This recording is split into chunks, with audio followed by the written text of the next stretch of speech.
Fun little session. We're going to go into a deep dive on a campaign that we did with Coca-Cola. And it's really cool because this all started here at Brand Storytelling. So in January of this year, Shannon Pruitt, a good friend of mine, introduced me to Tara, and the relationship began. And I want to say this launched in March, so 2-month turnaround. We were able to put together a pretty dynamic campaign from start to finish that we're going to walk you through today. We do kind of want this to be collaborative, so feel free to jot down any notes or questions as we're going to go through each phase of the campaign, so that you could think about if you have any questions on distribution or talent identification or anything we're going to go through. We'd love to hear from you. So I wanted to thank Shannon for the introduction, and Coca-Cola obviously, and the partner that helped us throughout the whole process as well. We've got a short video that we're going to run to kick it off to give you a little insight on how it was from start to finish, and then I'd love for Tara to come up and walk you through everything. So here we go. Coca-Cola, one of the world's most iconic brands, was facing a challenge. How do you reach teens? As we all know, teens are hard to reach in digital video, and influencing them is even harder. That's why Coca-Cola partnered with Zefr to build a research-driven campaign that was rooted in cultural trends and amplified with contextual distribution. We combed through billions of video views, and 2 key insights emerged. Videos about food, we're gonna test it out together, and summer activities were incredibly popular with teens. Armed with these insights, we casted top social creators to inspire teens to share a Coke. What's up, guys? Welcome back to my channel. So Coca-Cola just sent me this really dope bag that has a whole bunch of really cool things in it. The influencers created a tidal wave of excitement across their channels and all platforms.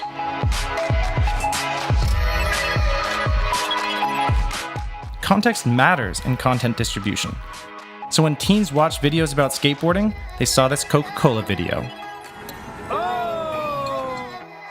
The approach was a massive success across the board, smashing engagement benchmarks, driving organic engagement, and breakthrough paid media distribution performance. Coca-Cola's innovative approach paid off in dividends, as the brand not only created amazing content built for summer, but inspired teens to get outside and share a Coke.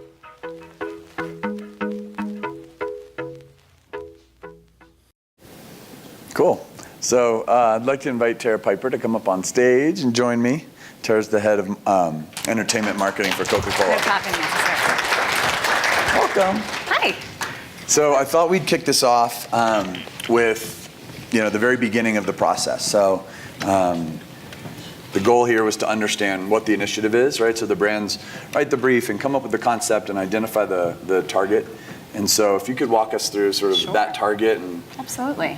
So I think, guys, our situation, just like many brands that are probably sitting in this room, is we need to think about, how are we recruiting the next generation of consumers? And teens don't know why or when to drink Coca-Cola. They will wear the cool vintage t-shirt down the street, but our numbers are showing us that we've got some work to do with incidents. So our goal and our objective for this program was to engage with teens, pop culture, through influencers in key moments that are relevant to the influencers' lives for our teen audience. And so that's pretty much where Zefr came in. And why we wanted teens in that moment is when they were out of the home, with friends, probably for the first time without their parents, and over food. And the reason being is, that could help us in 2 ways. One, with the extrinsics of our product. So, Coke elevates your experience. It brings you together, you share a Coke, like the video said. And then of course, the intrinsics of our product of it's a companion for your food. And why, of course? Because the great taste of a refreshing ice cold Coca-Cola. And then we brought in Zefr, and are we gonna walk through the process? Yeah. So that was the situation, and that's why we wanted to do this. Cool. So we all know that teens love gaming and pop culture and sports, right? These are themes that will never change in the teen community. And so those were like sort of starting points for us understanding the teen audience. But then Coke came in and said, okay, we need to really focus on out of home, right? We need to focus on situations that are related to food and hunger ultimately.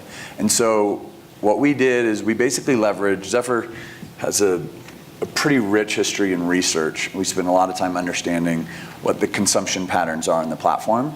And so we look at the platform kind of like you'd look at the world's largest focus group. So we dug in, we understood what teens are doing, and we cross-referenced that with activities outside of the home, which was a key element for Coke, and with food. And what you learn really quickly is, teens aren't foodies. They don't have endless expense accounts, and they're not, going with the top culinary chefs. But what they were talking about was trying new foods and uncommon food pairings. And so being starving at all times. Yeah, if any of you have children, you probably can relate to that. So those are the themes that we uncovered when we looked into the research, and the themes that correlated directly with what Coke's initiative was. Yeah.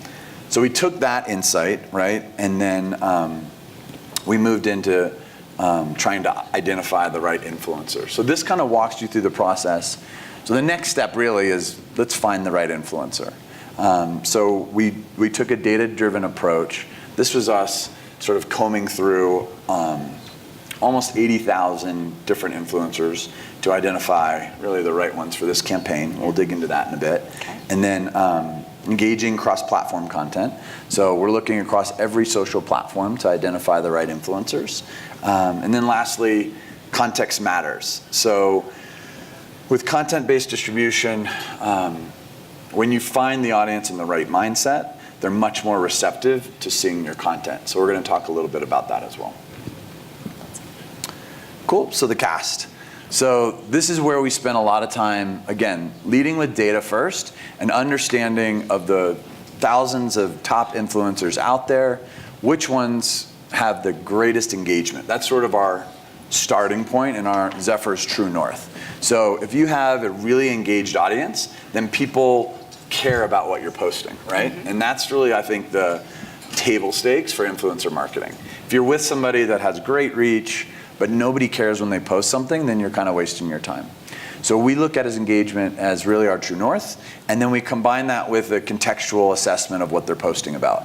So if they're foodies, if they're skateboarders, if they're gamers, what is their audience, what is the content that their audience will expect? Mm-hmm. And we use that. So those two are like the predominant elements that we use when we're identifying talent. And then, of course, are they Coke fans? Have they partnered with competitors? Yes. All of those things that we talked about yesterday on the second panel, and making sure that they check out for all the things that Coke cares about. So, and Zefr did that for us, and of course we did that internally as well. That's right. So Coke gave us basically a blueprint of everything, do's and don'ts for all the influencers. Very big brief. It was a big brief. It was great. It was very helpful. But there's a lot of things that they couldn't have done. Obviously, they couldn't have talked about a competitor. Yeah. And so we combed through all of the history, and we used data to help us with that process. And then pre-vet, I think we ended up giving you about 10 or 12 influencers, yeah. And we ultimately landed on these 5. Yeah. So question for you. Yes. So you're used to dealing with Taylor Swift and Selena Gomez. Mm-hmm. What was the experience like dealing with the influencers of today and social leaders? Well, it was great. I think it's an education and it's an evolution for us as a company that's used to, being asset heavy with partners that we, pay them a fee and we have an assortment of come and do a photo shoot and get on TV and post this with a message that we can control to a point. Of course, in their own voice. With these guys, and it's something that we're working on internally to educate our system, that we call it, is that we don't have as much control over how they're saying it, what they're saying, and we have to be okay with that. So it's been a learning for sure, but management is slowly getting on board and seeing how valuable it is when we have results like we had. So I think it was really positive. I think it's scary for a big company like Coke to kind of let go of the reins a little bit, but we know we have to do it, and it's the right thing to do, and programs like this have helped us get more comfortable, to say the least.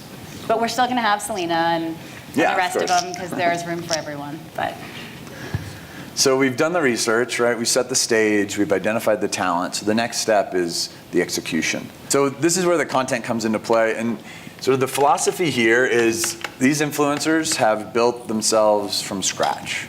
They have created a community that has joined them and followed them through the whole process.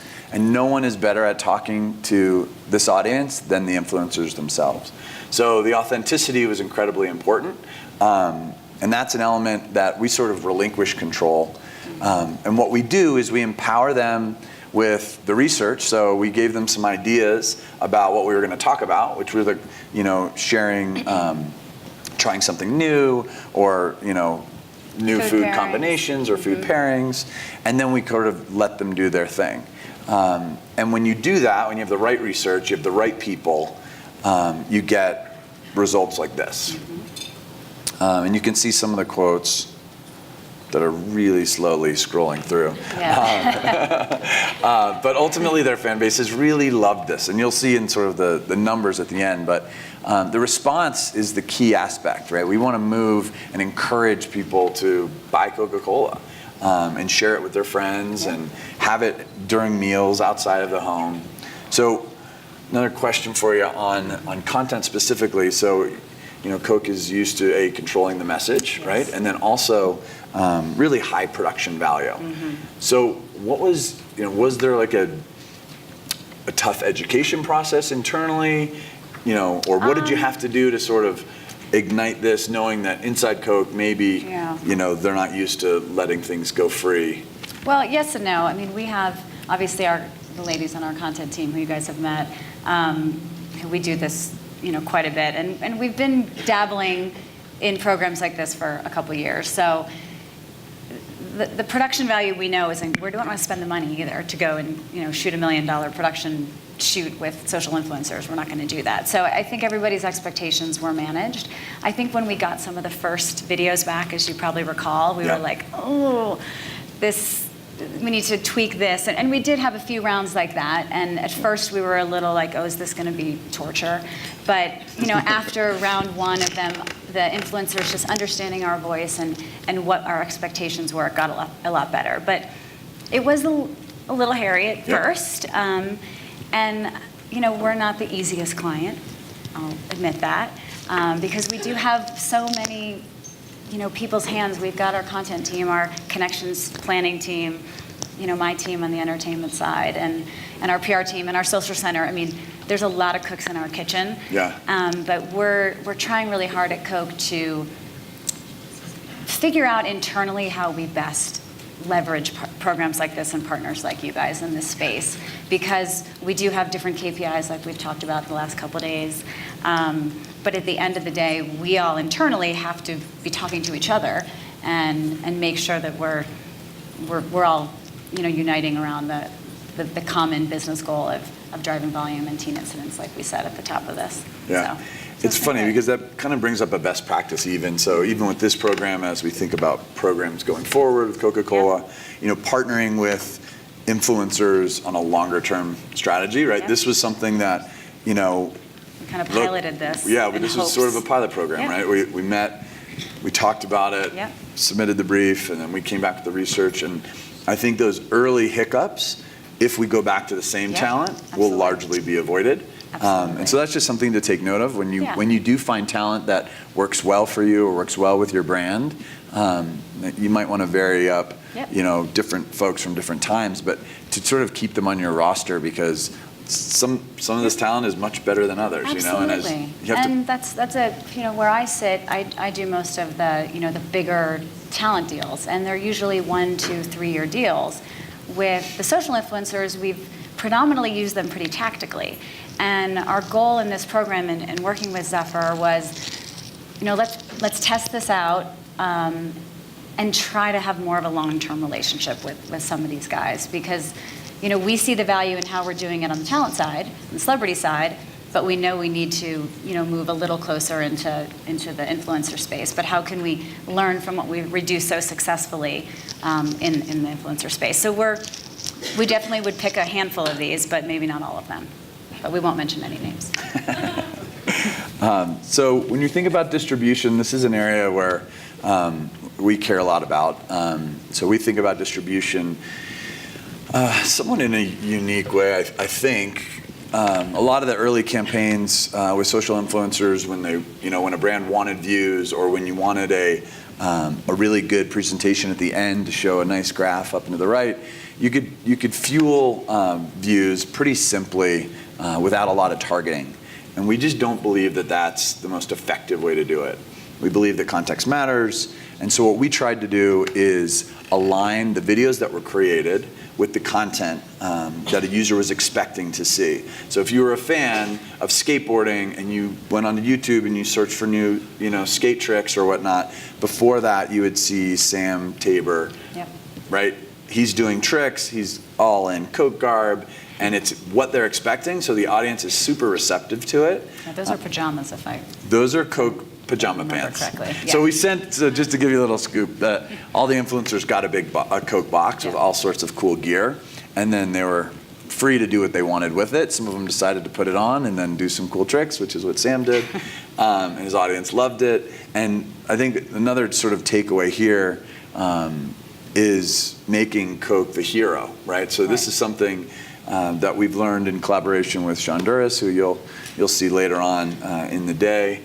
He wasn't a part of this campaign, but he did, he contribute to sort of best practices that we've learned from.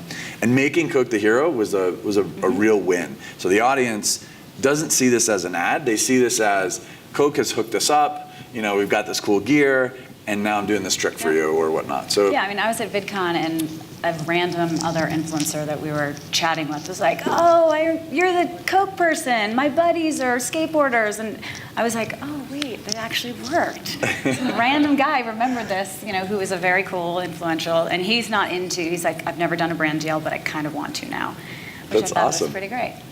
Cool. So that's the distribution. And so the net results of the campaign, it was really successful. Look, we guaranteed a number of engagements, and we were 410% over that, which is really exciting. We did save part of the budget for distribution that was paid. So 96% of the guaranteed engagements happened organically. But what we did is we watched all the content. I don't know how many pieces of content, but close to 80 different pieces of content that were released. We looked at the winners, and whatever ones were performing the best, the ones that had the greatest engagement, we then grabbed those and we fueled them with contextual alignment. So with those, you could see we got a 29% view through completion, which is really high. And so overall, like from a numbers perspective, I think it was pretty successful.